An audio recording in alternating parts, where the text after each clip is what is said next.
Greetings, gamers. Jose here for Jose House Rules. Welcome back. Today, very exciting, episode 2 of my solo RPG campaign, and it's called Three Beast Dens. Now, I got my 4 Against Darkness, which I'm using for the combat rules, and I have my Grail Quest old metagaming programmed adventure that I'm generally using for the whole world, but we're not really there yet. So today there's going to be, they have fled eastward 2 days to the bridge, one more day to the inn, and there's going to be something happening at the inn. So the bridge encounter, inn, and then something from the inn. For the adventure that is generated at the inn, I am using Dark City Games Orcs of the High Mountains, which you can download for free at www.darkcitygames.com, and it comes with the rules, Legends of the Ancient World. You can download those also for free, but I am not using Legends of the Ancient World rules. I'm using 4 Against Darkness for combat. So there will have to be modifications to the adventure. So we're going to do the bridge, we're going to do the inn. After the inn, you will get spoilers. So if you want to download Orcs of the High Mountains and play it, you want to stop the video once that adventure starts, and I'll give you a warning. So let's meet our characters real quick. Today I'm using 25s. We have Brother Catfile. He has taken a vow of poverty. That's kind of a flaw. And, kind of a flaw is also piety, because he hasn't healed himself. He hasn't bandaged himself since Shrewsbury. He does not want to petition the Lord unnecessarily. So he'll do it for other people, but he won't do it for himself, and unless, it's absolutely necessary. And then we have William. Bill is in blue. He has an axe and a shield. They all have an axe and a shield. He does not have a bow. Bill's in blue. And Bob, the sort of ex-dung farmer and lousy at everything, is Bob. I've determined that's his flaw. He's lousy at everything because his rolls are horrible the whole time. So how I'm gonna use that is he can't explode. When he rolls a 6, he can't explode. And Theodore, or Ted, this is gonna be Ted for today. He also has an axe and a shield. And he is strong because he won the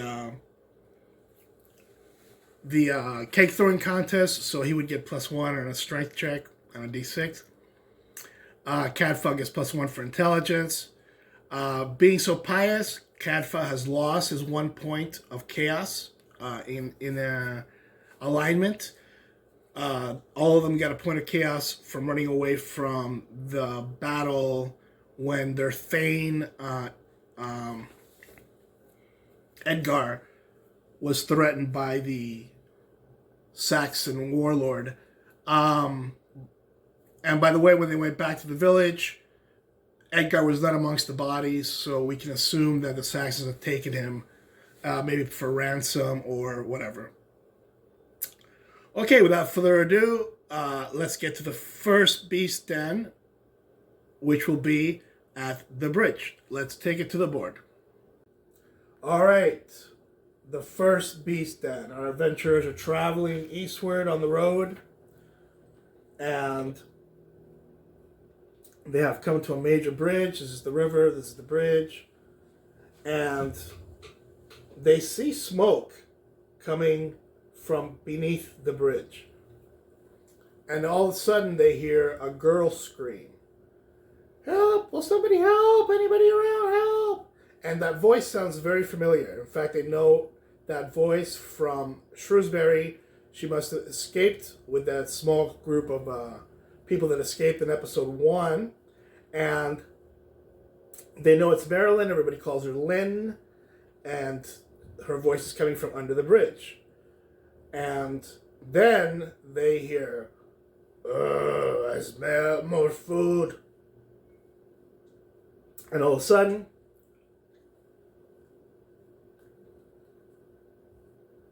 this big green guy comes out from under the bridge. And we will roll for surprise and initiative.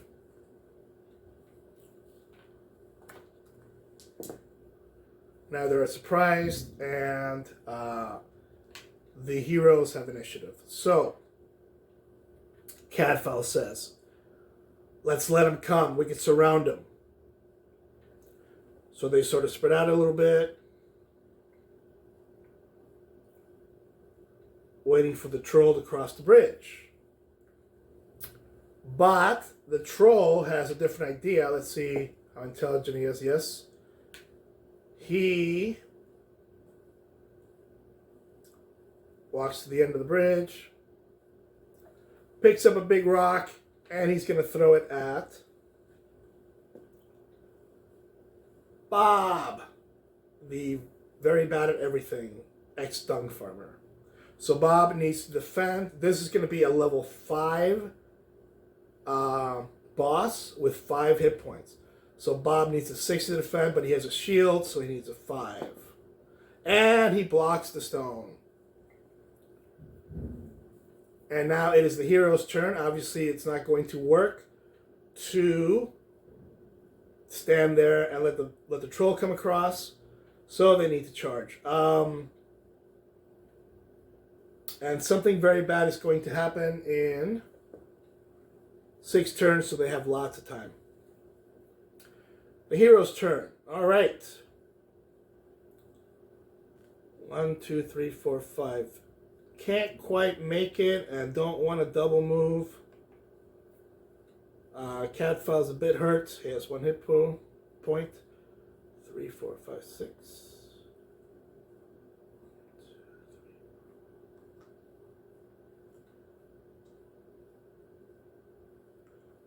And now it's the troll's turn. And let's see if the troll's going to throw a rock. Or... nope. He's just going to go up.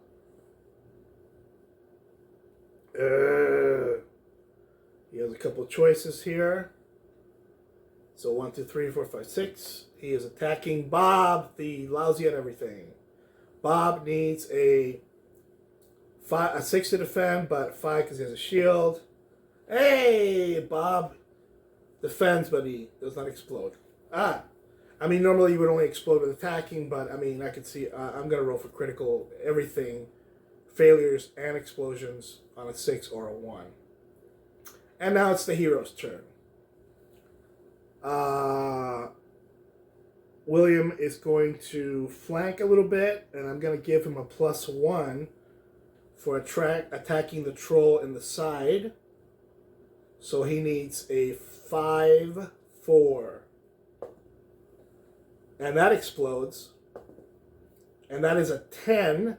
That is 2 hit points on the troll because it exploded. And the troll only has 5 hit points. Cadfael is going to come up and attack with his axe, needing a 5. They're not +1 because they're not first level. Nope. And then Bob is going to attack. He gets a hit. And the troll takes 3 hit points. And Theodore comes up. He needs a 5. And I'm going to roll for a critical failure because that was a 1. Nope. He just misses badly. Now it is the troll's turn. He's getting outflanked, and he doesn't like it. I'm going to roll morale check for the troll. On a 1 or 2, he might run. Nope, he's going to fight to the death. So, he's just going to face a little bit. And 1, 2, 3, 4. He is attacking Bob, the lousy at everything ex-dung farmer. And Bob needs a 6 to defend, 5 with a shield. Uh-oh, could be a critical failure. Pretty bad failure, but I'm just going to say that he takes a hit point and he gets knocked back. Lands on his butt because Bob is lousy at everything. And that is it for the trolls, so our heroes will attack. William will outflank him again. So he needs a 4, and he fails.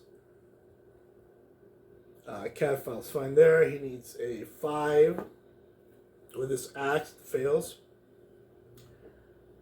And Theodore with his axe, and fails. And now something very bad will happen in 4 turns. But I should have used the D4 because it's too much time. And you hear Lynn screaming, "Help, help, help, somebody help me." And they're screaming, "We're coming." Okay, so I believe it's the troll's turn. And he only has 3 people in front of him, so he is attacking Theodore. Theodore needs a 5 to defend. He fails, and I'm going to see if he goes flying back. Yes, he does. So he goes flying back, lands on his butt, and takes a hit point.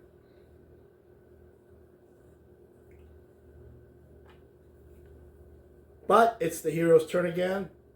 Bob the Lousy is just going to stand up. Catfowl will attack with an axe, needing a 5.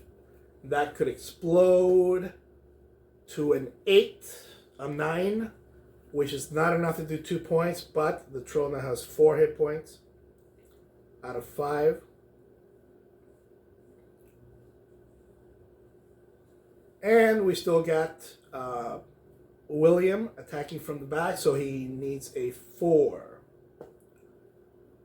And that puts down the troll.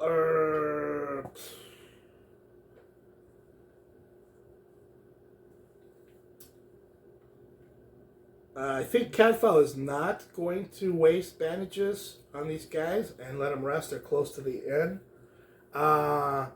Again, he doesn't want to unnecessarily petition the Lord.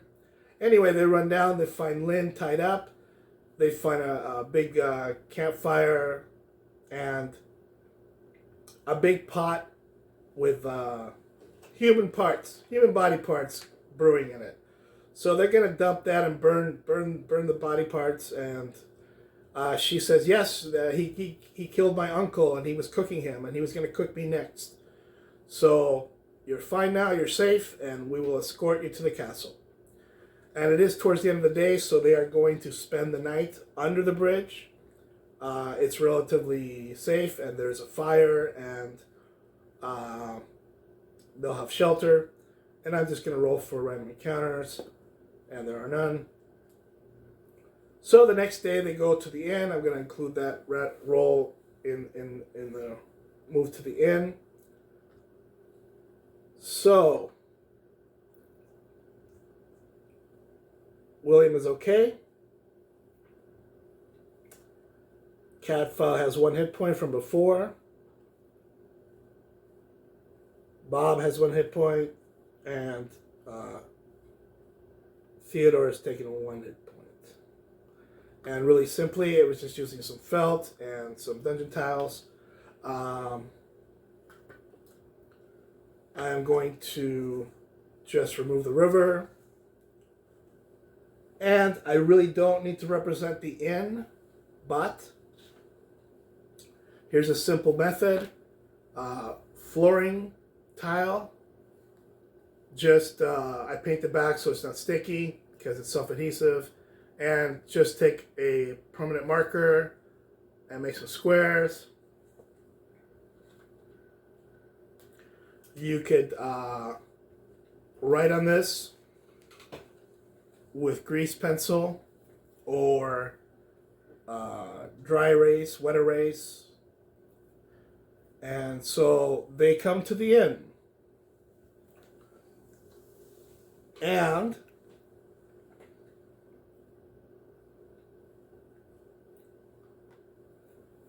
they walk in with their Saxon shields and their Saxon axes, and everybody stops. There's not that many people at Roadside Inn. This is how Roadside Inn works in Grail Quest. There's a target number to hire hirelings, but they can't afford any. There's a target number to get a squire if you're a knight. They're not knights, so they can't get any. There's a rumor about the Grail usually, but we're not in that phase of the game yet, so I'm not going to look at rumors about the Grail. And that's about it. So they walk in and everybody looks at them and says, oh, the guy behind the bar says, "Who are you, man? We don't want any trouble." And Catafalque says, "We are fleeing from Shrewsbury. It was overrun by Saxons, and we just need a place to rest." And they find out that the proprietor's name is Sir John, and he is a retired knight. They're just about to settle in for the night when, now, I just want to say this. I totally agree with other people who say you should never flip through anything while playing. Just make it up, change it later if you need to. But with a programmed adventure like Orcs of the High Mountains or the Fantasy Trip or Grail Quest or other programmed adventures that I will be running, obviously you have to flip through that, and you want to kind of keep track of what number you're on those adventures, because it's easy to get lost, so you want to know where you can go back to and where you were. Anyway, so now is the time to stop watching if you are going to download Orcs of the High Mountains and play it, because it's going to be starting now. Remember, Orcs of the High Mountains from Dark City Games is made for the fantasy trip. Their simple fantasy trip rules, which is based on 3d6, and have strength, dexterity, IQ. I'm not using those rules. I'm using 4 Against Darkness for combat. So there will have to be a lot of changes in the number of mobs, in the loot found, but we will do that as we go along. And an elderly couple approaches. They are wringing their hands and have a look of desperation on their faces. They explain that they are worried about their niece, Grendel, who went out yesterday to pick wild flowers and has not been seen since. Salamano, the old man tells you, that he went looking for her and found a booted track and signs of struggle, including a torn piece of Grendel's kerchief. He is certain that a tribe of mountain orcs have taken her. They have been kidnapping people, and those taken are never heard from again. All right. Go ahead. Everyone in town is afraid of the orcs, so no one will go after his niece. He and his wife are not wealthy, but they can muster 50 silver pieces if you will rescue their niece. They can afford to pay 20 up front and 30 upon safe return of their niece. You feel compassion for the couple, so you accept. The couple weeps with gratitude, tells you where to find the tracks leading off into the mountains.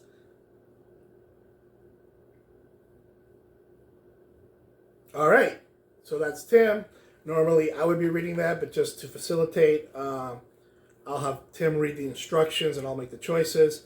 That's going to get changed to 30 silver pieces, which is almost a king's ransom. And Cadfile, of course, is going to say, we don't need any of your money up front. We'll do what we can to save your niece and Grentel. But it is the end of the day, and the couple look over at Sir John and say, why haven't you helped? And Sir John says, I'm old, fat, and retired. Emphasis on retired. And I'm not going out there alone. And it's been a long time since I've used my sword. But what I will do is give these 4 gentlemen free lodging and food for tonight and tomorrow night. If they go out to rescue your niece. So the couple are grateful, and the party need to sleep tonight. And we will start the adventure in the morning. Now, this adventure is supposed to happen in a small town in the world of Tyrion. This is actually happening at an inn, so we'll just assume the family are from a farmstead near the inn. And it would cost about 5 copper pieces to stay at the inn. That would include dinner, a bed in the common room, which would probably be above, on the second floor, or possibly above the stables, or a barn, that is. But they're getting free stay. It also includes breakfast, beer, and in the rules, not For Against Darkness, I don't see anything about recovery of hit points because, it's not really a campaign setting. But in the fantasy trip rules, it says it takes 2 days of full rest to recover 1 hit point. And that sounds pretty good to me. So they don't have 2 days. So Cadfile is going to throw healing on Bob. And he rolls a 1, so he might critically fail and do something really bad. No, he just failed. And he's going to throw a heal on Theodore. And Theodore he would heal a d6 plus level, which is d6 plus 0. So Theodore has no hit points. And Cadfile is not going to heal himself because he's pious. And he doesn't want to throw any more healing spells, and he wants to save his bandages. So they go to sleep, and in the morning, they either need to find a tracker or go to follow this old gentleman to where the tracks are and track themselves. They don't. This area is surrounded by woods, and they're not particularly trackers. So we had a herder, a dung farmer, and a farmer, and Cadfile, of course, is a monk. So we're going to find a tracker. All right. Though he is reluctant, Asper the woodsman, Uperin scout, will agree to track the orcs for you, though he will insist on 15 silver for his service. Okay, 15 silver is outrageous, in my world. So we are going to give him... Oh, by the way, Cadfile immediately gives the 50 copper pieces that he got while raising arms for the pole to Grentel. Grentel staying at the inn. I'm sorry, not Grentel. Lynn, who they rescued from the troll. So he's penniless. But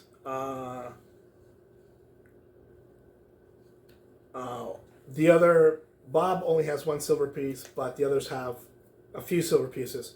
So we will pay Asper 1 silver piece and have him lead us to the cave, complex, whatever it is. He takes your money and agrees. The orc caves are located in a ravine at the edge of the high mountains. Asper points in the direction of the largest cave opening, tells you that the tracks lead there, then makes a hasty retreat. Sparse trees, sickly bushes, and piles of rocks and debris surround the large cave. One character can make an intelligence check. Alright, Cadfile's going to make an intelligence check, needing a 5 plus 1, so he's 4, and he does.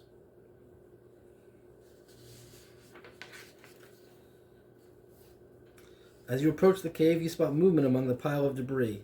3 orcs lazily lie among the rocks, obviously waiting to ambush anyone approaching the caves. However, they have not seen you yet. You have initiative. All right, and again, free download with Orcs of the High Mountains is this map. That's all you need for the whole adventure. There are letters on the map. Sometimes they will be in play, sometimes they will not. There's 2 color areas. Sometimes that will be in play, sometimes not.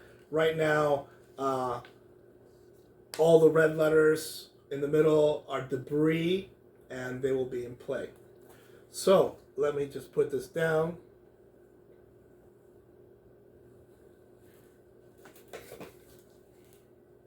All right, we're back.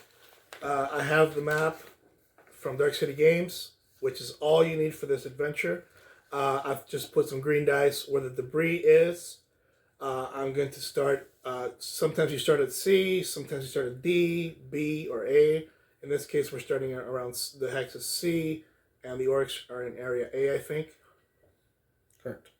All right, and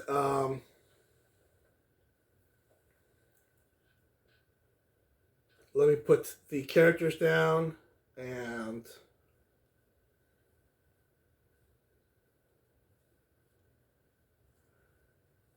in my world, orcs are really, they do not really inhabit this area, and it would be very unlikely to see orcs in this area. So I am just going to say that these are brigands, ruffians, basically, but fairly tough. So they're going to be level 4. Of course,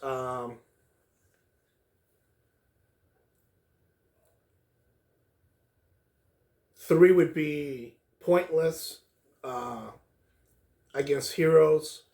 So I'm just going to double that to 6. And although I will be using orc figures, remember these are brigands, some sort of ruffians. Let me put down 6. Around here, 1 with a bow.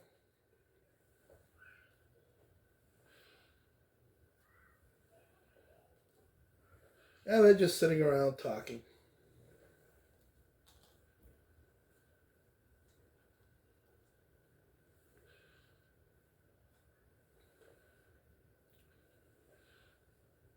And I do have initiative, however, I cannot reach them, and I don't have ranged weapons, so and I don't want to go into the rough terrain, the green dice, because that'll make it harder to attack and slow down my movement. So I have initiative, so I'm going to go ahead and move, but I'm not going to double move, so we will not be able to attack.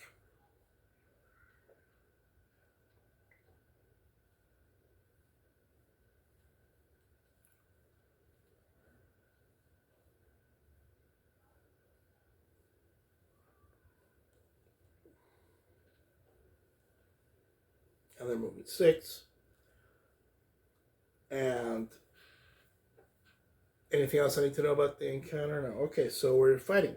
And it's the orc's turn. First, bowman is going to shoot at William. William needs a 4 to defend, but he has a shield, so he needs a 3. And he defends.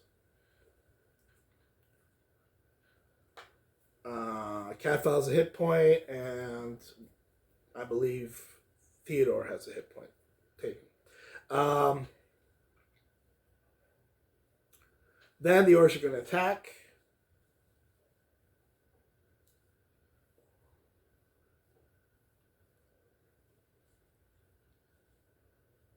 Two attacking William. He needs 4s, but shield 3 to defend.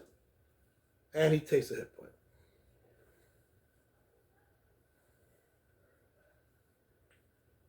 Catfowl has a hit point. 1 attacking Catfowl. He needs a 4/3 to defend. And he fails. So Catfowl now has 2 hit points. And he only has 4, so...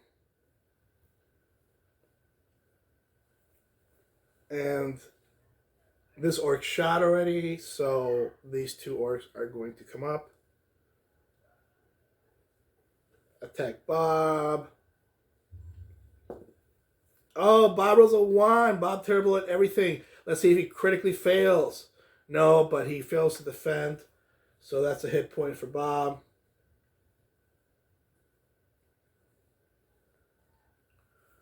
And this one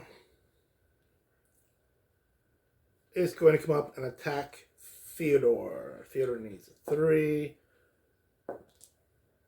He fails badly. And Theodore had hit points, so now he has 2. Alright, now our heroes attack. They're not +1 because they're not first level yet. So they need a 4 to hit here. 1 brigand is dead. And the cat fell here. That explodes into an 8. So Cadfell is able to kill 1, steps forward, and kills the second brigand.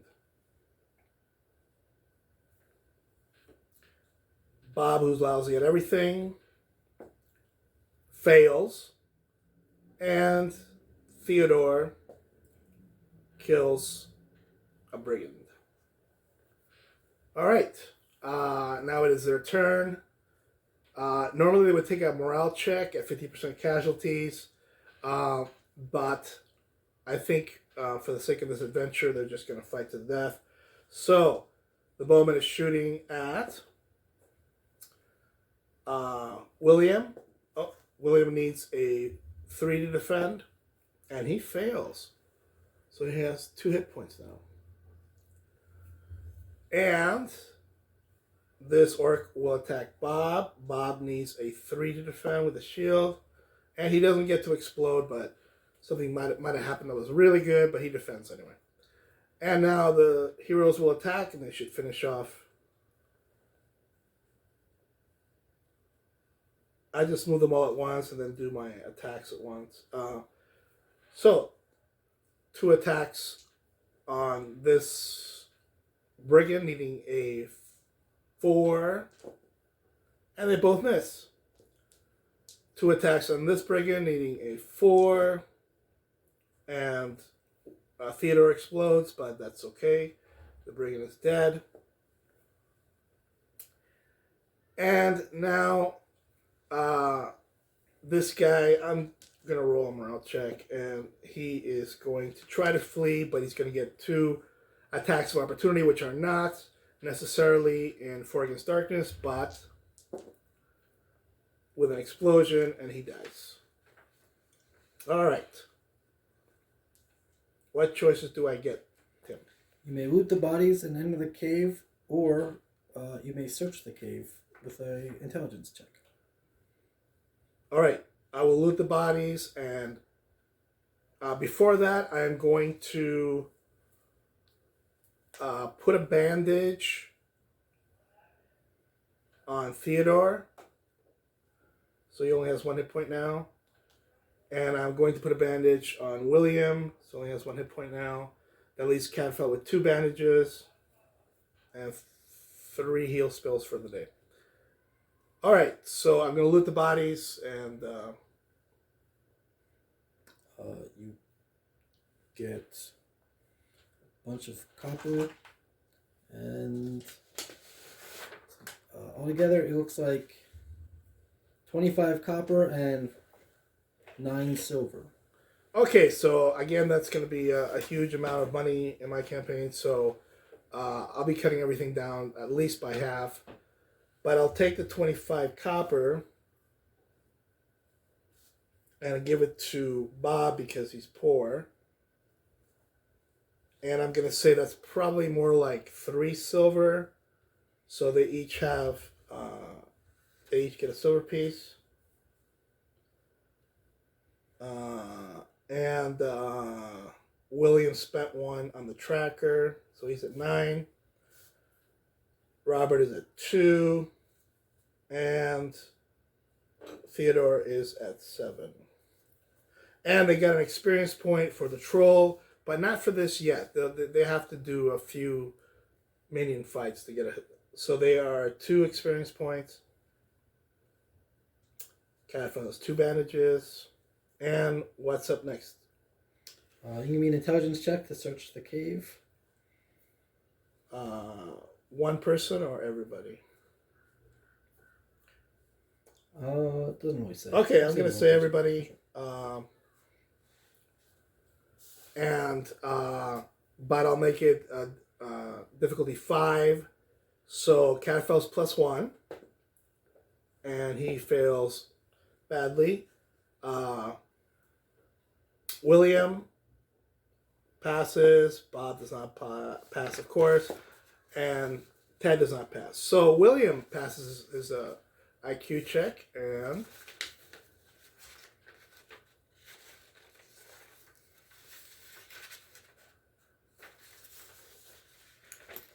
As you look across the rocky entrance, William sees a rough sketch of a fist grabbing a pair of manacled scribe next to the opening.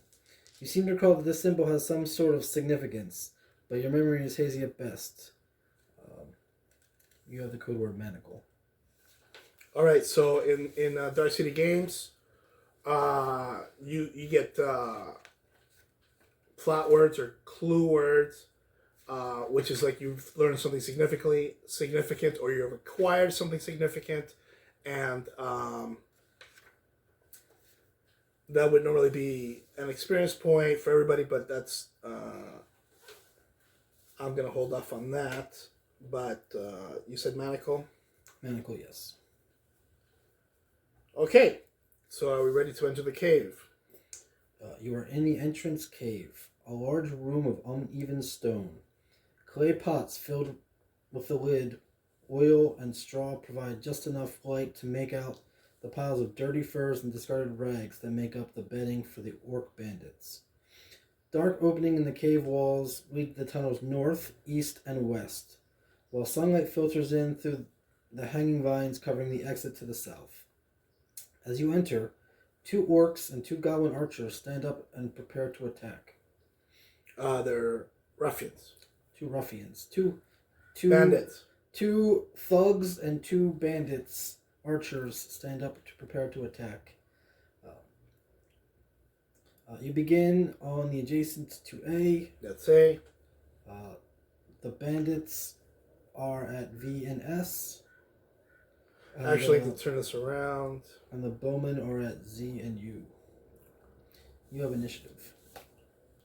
So I'm starting at A, which is over here.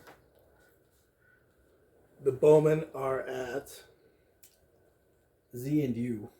Z and U. And the other guys are V and S. V and S. And I am going to go ahead. This again, it's a very small group of mobs, even though they're level 4. So I'm gonna add a couple more bandits. And we have initiative? You have initiative. Alright, so William is going to run up to one of the bowmen and attack him, requiring a 4. And he misses. And Catfile is going to run up to this bandit and requiring a 4, and he kills the bandit. Bob, the useless. Let's see if he can kill a bowman. Requiring a 4. And Bob kills somebody. Yay. Theodore, I think, should be able to reach this ruffian. So he needs a 4. And he explodes into an 11. So this is an interesting problem in Four Against Darkness because it's all pen and paper. But so there's no figures and there's no placement, and so if you explode, you just kill more guys. But what happens when you're using figures and location, and you explode? Do you have to be adjacent to another character, another enemy, to kill them? I'm gonna say this is like a cleave, so I would say he kills the ruffian, gets to move 3, exploding, and kills another ruffian. And now it's the ruffian's turn. The bowman is going to change weapons. This guy will attack William. Needs a 5-4 to defend. And he takes a hit point. This ruffian is going to attack Catfile. He needs a 4 to defend. And he takes a hit point, and he's down to 1 hit point. He's taken 3. And that is it for the ruffians. All right. So I'm going to start with William because he's got 2 on him. See if he explodes. He needs a 4. He misses. Bob is going to come over and help. Needing a 4. Misses. And very strong Theodore, who's just killed 2, is behind this guy. So he gets a +1, so he's a 3. So he kills the bowman. Part of my morale checks is there a chance that the enemies will parlay, but since this is a program adventure, I'm not going to do that. And they probably would run away at this point. I mean, in Four Against Darkness, they have about a 50% chance of running away at 50% casualties. But I'm just going to fight it out. They are going to attack here. Catafalque needs a 4 to defend. Good, because he would have gone down. William needs a 4 to defend. And he has 3 hit points. And we'll have 3 attacks on him. Needing a 4. 1 will be behind, so he'll need a 3. Okay, so he's down. And Catfile needs a 4 against the ruffian in front of him. He explodes, but there aren't any more to kill. All right.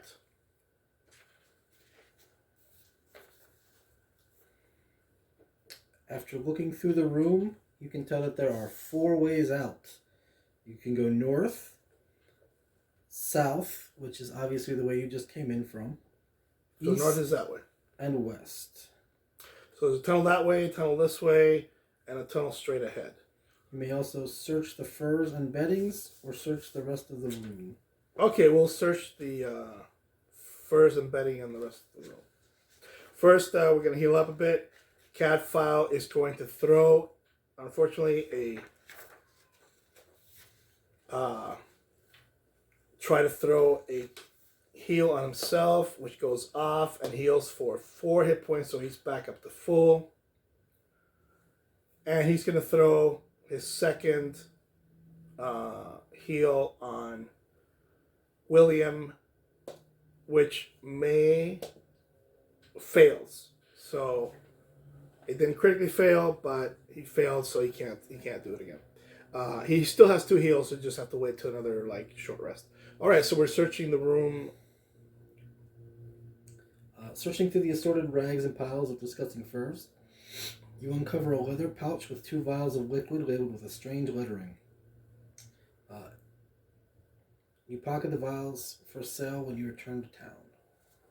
If one of the characters has the alchemy skill or reads Sorcerer's Tongue, you discern that the vials are... Well, don't tell me, because... Yeah. So, Cadfell is an herbalist. This is obviously magic, so he can't figure out what it is. Okay, what else?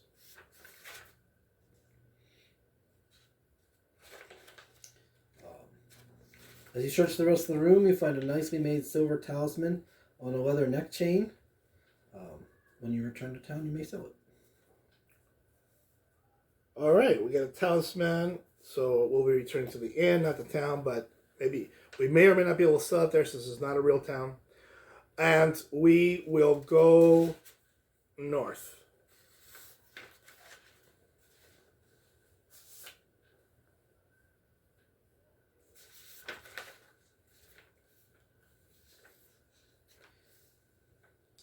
You are in a long tunnel that slopes downward about 20 yards from south to north. The lower north end of the tunnel smells damp, as if water hangs in the air. Even in the darkness, you can see long scratch marks along the walls, as if someone resisted being dragged off. Uh-oh. You can continue north or go back to where you were. We'll continue north.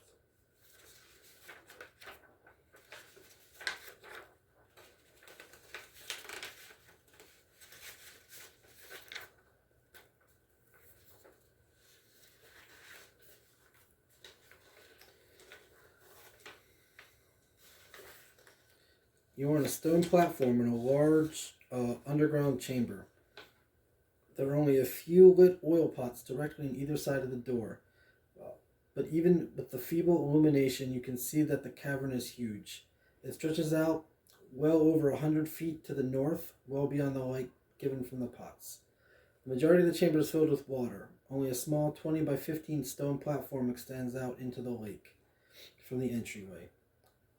In the distance, water can be heard slowly dripping from the ceiling into an enormous underground lake. Several large ripples have been seen, indicating movement about 10 feet from the platform.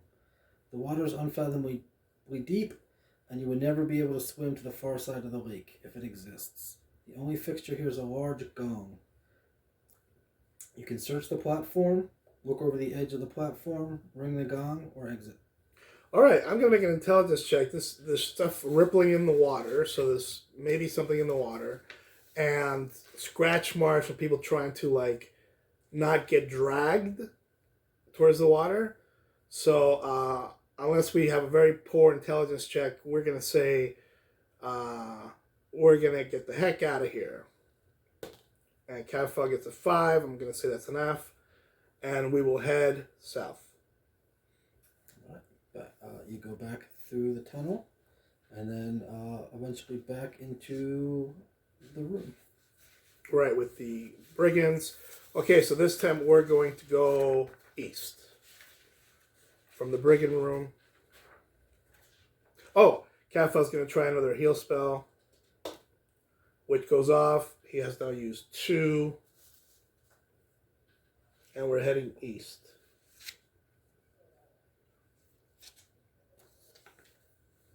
You are in a tunnel running east and west.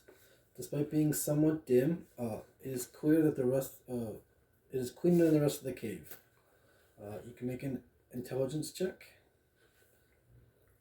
All right, Catfell's going to make an intelligence check, and he nails it. Big time. He explodes. He figures it out. In a dark corner, almost unnoticeable, lies an odd-shaped lump. You pick it up, brush off some dirt and grime, and a finely crafted key emerges in the shape of an oak leaf. So we have a key.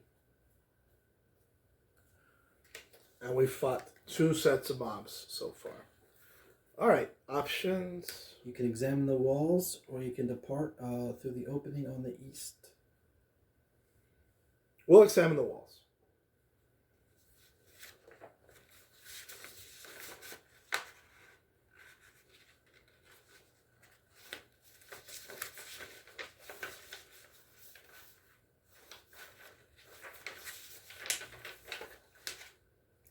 Looking up, you find a faint drawing on the high wall. It depicts mountains, and at the very top, a tiny dragon appears to fly about. Interesting. But otherwise, not much. Okay, we'll continue east.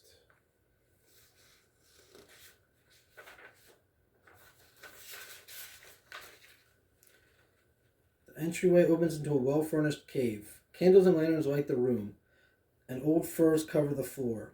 Clothing, backpacks, and other gear are strewn against the walls. and a long chain connects a frightened-looking girl to the north wall. The bed rests against the east wall, and the table with 3 mismatched chairs dominates the center of the room, occupied by 3 figures. As you enter, a rough-looking elf rises from his chair, motioning to the other seated figure to do likewise.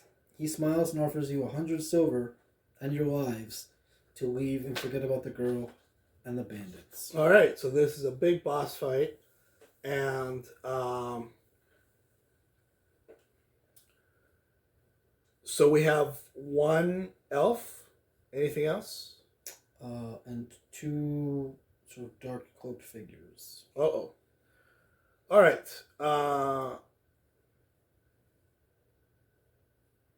Which does it say if we're at A or C or? Well, you can take his offer. You can just try to leave, or you can attack. Whew. William is kind of bad shape, but the girl is here. Grantel is here, so we. Of course, that's a lot of silver. Of course, I would cut that down drastically, but I'm going to take a morale check, and anything but a 1, we're going to attack. But they do have a tradition for being cowardly at times, so we're going to attack. You are in or adjacent to B spaces. Okay, so we're going this way. Well-furnished room. Grendel is chained to the wall at C. All right. Let me just get a figure for her. This will be Grendel. She's chained to the wall over here. There's also a bed at C, but that's not really important. Table at W. All right, I'll use dice for a table at W.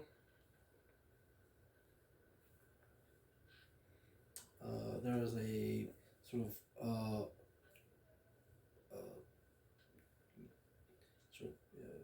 I guess Grim the elf is at Z. I don't know if he is staying an elf, but he is at Z. All right, I'm going to use this sort of dwarf cleric wizard figure for the elf at Z. Very close. Throng, a brutish-looking bandit, is at X. Okay, so big bandit here, represented by this orc. And Gospit, a sort of small, lanky bandit, is at Y. That sounds sort of like some kind of thief. So he's behind the table and they're all standing. All right, we're attacking and You have initiative. I'm going to say that the evil elf is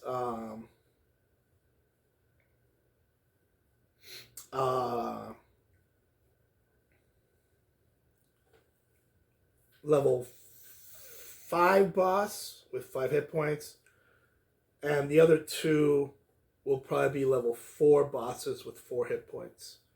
Okay, we are attacking, and William is going to come up and hit the elf. Sort of to his side, but not quite flanking. So he needs a 5 and no pluses. Yay! William scores a hit. And the evil elf takes a hit point. And Bob is also going to come up and hit the elf. Try to, because he's hopelessly bad at everything. He explodes, but he doesn't explode because he's terrible, but he does get a hit. So now the elf is taking 2 hit points. Poor Bob, lousy at everything, doesn't get to use his 6.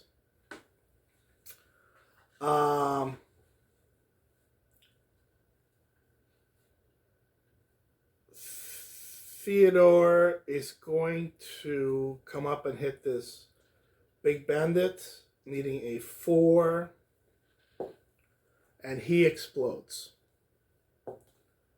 Oh my god, he explodes again. He's got a 12. He's got a 15. That does 3 points on the big bandit. Because 12 points, 3. So that's a great start for Theodore.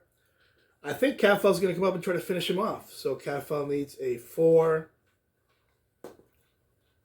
He might fail critically. He fails critically. Let's see how badly. I'm going to say like 1, 2. He hits Theodore. 3, 4, something else, and 5, 6. He just falls down. He hits Theodore for a hit point. Woo! Swinging that Saxon axe wildly. That didn't work so well. It is their turn.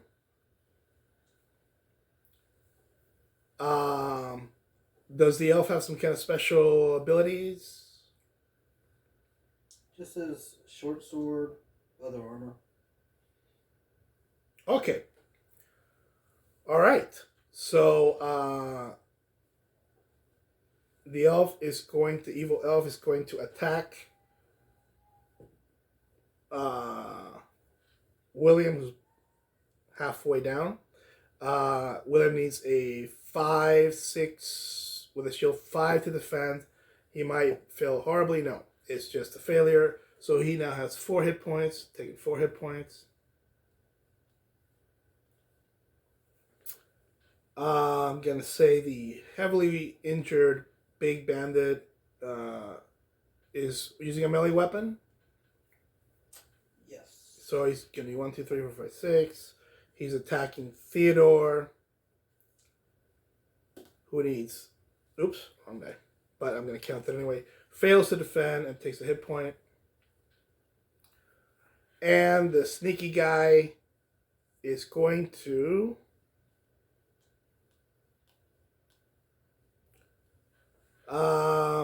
that's going to be a +1 attack. So he needs a 7 to defend, but 6 with a shield for Theodore. And he takes another hit point.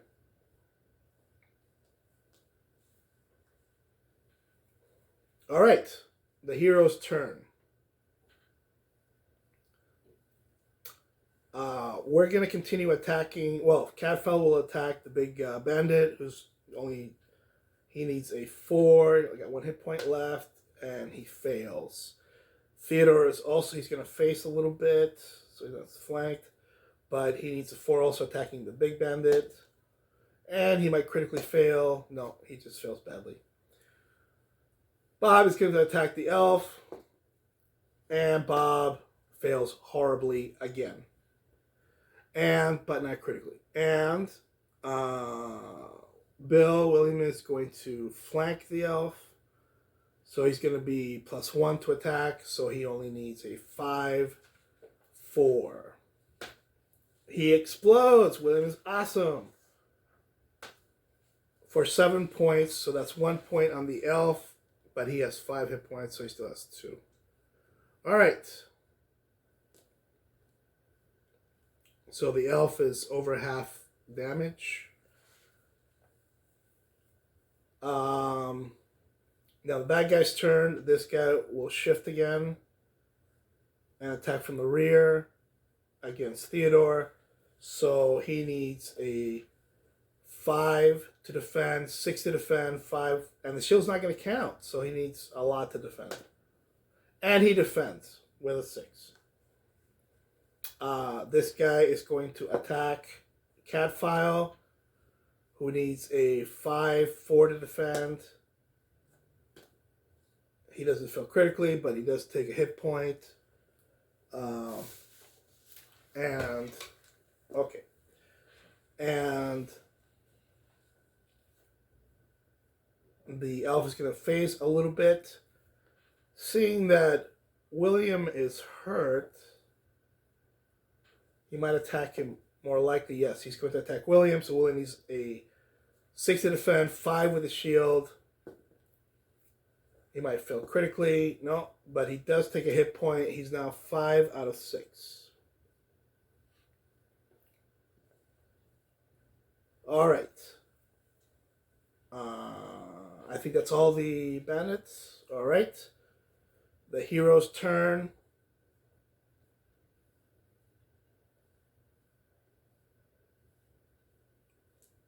William is going to move to flank the elf, so he needs a 5-4. And he misses. Bob stays sitting where he is, and he needs a 5. And he would have exploded, but he doesn't. Now the elf is taking 4 out of 5 hit points. We're looking good. And Catfell's going to attack the very injured brute, needing a 4. And he kills him. And Theodore is going to turn around a little bit, so he's not being hit in the rear by the sneaky guy. And he needs a 4. Let's hope for an explosion here. No. A bad failure. Not a critical failure. So it's the bad guy's turn. He's attacking Theodore. Theodore needs a 5-4 to defend. He defends. The elf, again, is going to face this way and attack William because he's badly hurt, and William needs a 6-5 to defend. William is down. And I'll explain what happens when you're at 0 in a minute. The next good guy turn. All right? And that's it.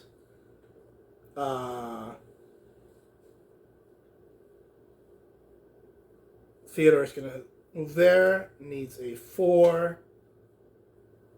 So the sneaky guy finally takes a hit point. Catfile is going to move to try to finish off the elf. So he needs a 4 from behind. He fails. Bob is going to shift a bit. No, Bob's flanking the elf, so he needs a 4 from the flank. Come on, Bob. He fails as usual. And now I'm going to make a death save. So, really simple. 1 or 2. He's bleeding out. And he will have to roll better than a 2 every turn or he's dead. 3 or 4, he's heavily injured and out, but not bleeding out. 5 or 6, he's just unconscious. He'll be fine after the fight. So, William, heavily injured, but not bleeding out, so they don't have to rescue him right away. And I believe it's the bad guy's turn. The elf will turn around and strike at Bob. Bob needs a 6-5 to defend. Bob takes a hit point. And the sneaky guy will attack Theodore. Theodore needs a 5-4 to defend with his shield. And he fails. So Bob is now at 5 hit points. And I don't have to make a death save. Bob is going to shift over. But that is still in frontal hex. Bob is going to attack the evil elf, needing a 5. He misses. Catfowl, still in the frontal hex, needs a 5. He misses. Theodore needs a 4 against the sneaky guy, and he misses. And it's looking kind of grim for our heroes. The elf will attack Catfowl. Catfowl needs a 6-5 to defend. He takes another hit point. He's taking 2 now. And This guy will attack Theodore, and Theodore needs a 5, 4 to defend with a shield. And he defends, and I'm going to roll.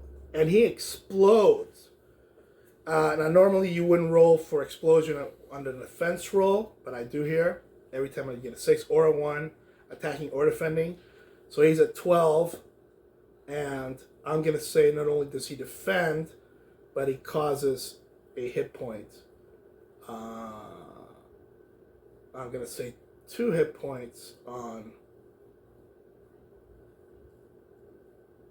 12 would normally cost 3 hit points on him, but it's going to be 2 because it was a defense roll. All right. And now our heroes can go. Bob's going to shift and attack at +1. So he needs a 5, 4. Yay! And that takes down the elf.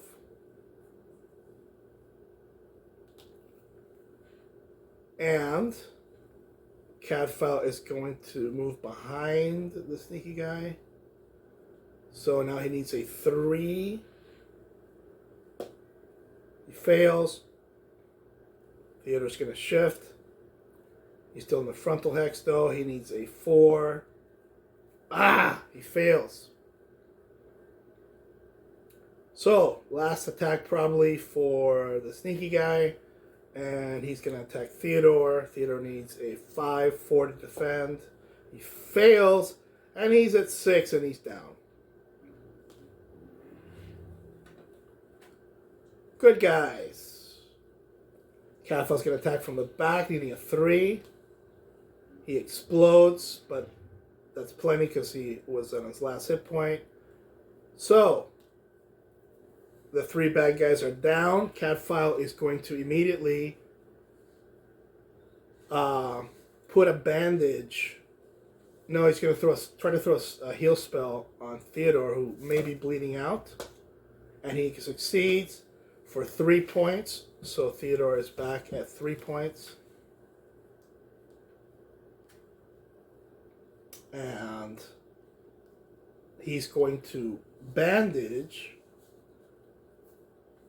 He has 1 bandage left. He's going to bandage William, who is now at 5 hit points. Cadfael's going to save his last heal spell of the day. And what do we find? There is 14 copper pieces and some silver on Grim, the elf, along with a big key that looks like it goes into the manacles that are currently holding the girl. There are 40 copper pieces and 2 silver pieces on the large Ophi fellow, along with a battle axe. Okay, so Bob's at 80 copper pieces. Woo! And I'm going to say that is 2 silver pieces. And how many silver pieces were on the elf? Does it say? It says 100, but I feel like... Right, so we're going to lower that to 10. So I'm going to give 2 silver pieces to Bob, who's poor. And then I'm going to start a party fund with 10 silver pieces. All right. Is there loot on the third guy? On the third guy, there are 22 copper pieces and 3 silver pieces. Does it actually say 3? Yeah. Okay, so I'm going to give each one another one.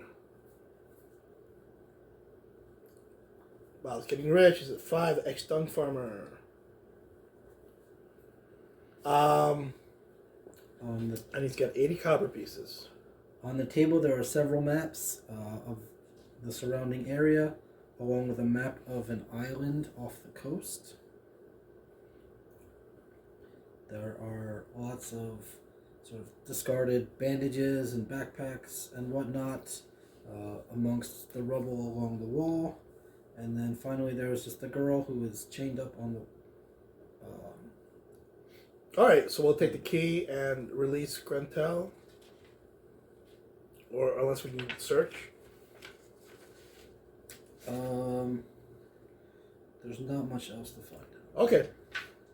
I'm going to roll to see if any of those bandages are good. On a 5 or 6, we may get some bandages back. Oh, okay. We released the girl. We've gotten some copper and some silver. I'm going to go ahead and give everybody another experience point.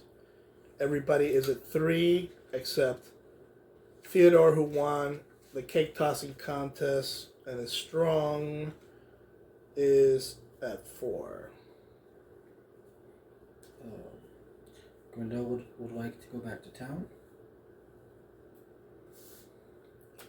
Well, I feel there's more to this dungeon to explore, but we're pretty wounded, and the first priority is to get her home. So if we can get out without any encounters, then we will take Grentel back to the inn. All right.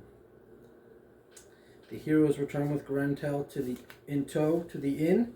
She runs to her family, who weeps with joy. Hugs and kisses are exchanged, and the heroes find themselves hugged if they stand too close. After this emotional reunion, Uncle Salamano turns to the heroes and hands them a small pouch containing 15 silver pieces. Okay, 15 is a good number. Yep. All right. So I'm going to add that to the party fund, which is now 25 silver. Uh-huh. If the heroes would like to stay at the inn, they will be treated like heroes for the rest of the week. All right. We're going to stay a week.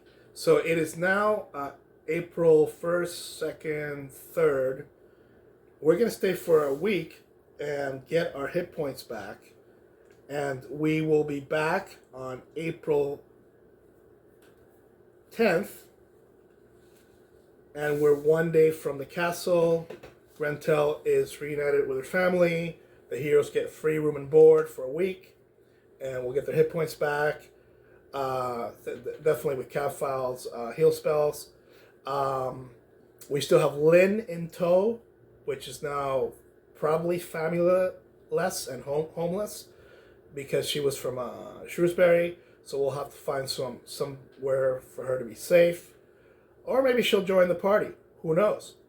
So that's episode 2, 3 beast dens. Let me tell you why it's 3 beast dens. The first beast den was the troll. The second beast den was obviously the ruffian layer. Probably the biggest beast being in the water, which we probably avoided.